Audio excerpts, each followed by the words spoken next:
ಅದರಲ್ಲೂ ಇತ್ತೀಚೆಗೆ ನಮ್ಮ ಅಂಜಲಿ ಲಿಂಬಾಳ್ಕರ್ ಅವರು ಅಂದ್ರೆ ಒಟ್ಟಾರೆಯಾಗಿ ಎಲ್ಲರೂ ತಮ್ಮ ಕ್ಷೇತ್ರದ ಏನಾದರೂ ಸಾಧನೆ ಮಾಡಬೇಕು ಅನ್ನೋ ದಿಶೆಯಲ್ಲೇ ಕೆಲಸ ಮಾಡೋದನ್ನು ನೋಡಿದಾಗ ಅಡ್ಡಿ ಇಲ್ಲಪ್ಪ. ಕಡೆಗೆ ಒಂದಿಷ್ಟು ಈ DCC ಬ್ಯಾಂಕಿಂದಾಗೆ ಒಂದು ರಾಜಕೀಯ ಬದಲಾವಣೆ ಜೊತೆಗೆ ಜನರ ಒಂದು ಸ್ವಲ್ಪ ಕೆಲಸ ಮಾಡಬೇಕು, ಜನರಿಗೆ ಸಮೀಪ ಹೋಗಬೇಕು ಅನ್ನೋಂಥ ಮನೋಭಾವನೂ ಬೆಳೆಯೋದ್ರಿಂದಾಗಿ ಮೊದಲೇ ನಾವು ನೋಡ್ತಾ ಇದ್ವಿ. ಹುಕ್ಕೇರಿಯಲ್ಲಿ ಅಂತ ಇವತ್ತು ನಿಖಿಲ್ ಕತ್ತಿ ಅವ್ರ ಜಾಗೃತಿಯಲ್ಲಿ ಡೆವಲಪ್ಮೆಂಟ್ ಏನು ಮಾಡೋಕ್ಕೆ ಸಾಧ್ಯದ, ಅಭಿವೃದ್ಧಿ ಏನು ಮಾಡಲಿಕ್ಕೆ ಸಾಧ್ಯದ.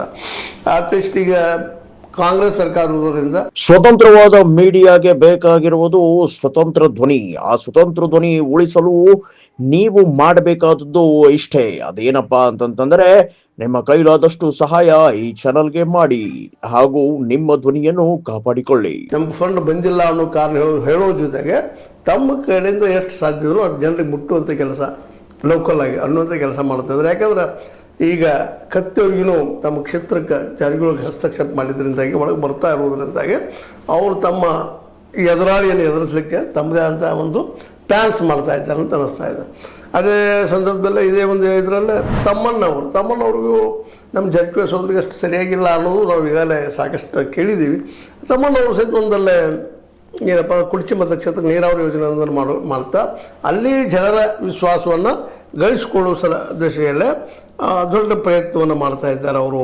ಅಂದ್ರೆ ಒಂದು ನೀರಾವರಿ ಯೋಜನೆ ಮಾಡಿಕೊಂಡು ಜನ ಸಮೀಪವಾಗಿ ನಾನು ಜನರ ಸೇವೆ ಮಾಡ್ತಾ ಇದ್ದೀನಪ್ಪ ಅಂತ ಬಿಂಬಿಸೋದಿರ್ಬೋದು, ಸಹಜದ. ಅದೇ ಕಾಲಕ್ಕೆ ಆರೋಗ್ಯ ಸನ್ಮಾನ ಆಯಿತು, ಮತ್ತೇನೋ ಆಯ್ತಲ್ಲ, ನೀವು ನೋಡ್ತಾ ಇದ್ದೀವಿ.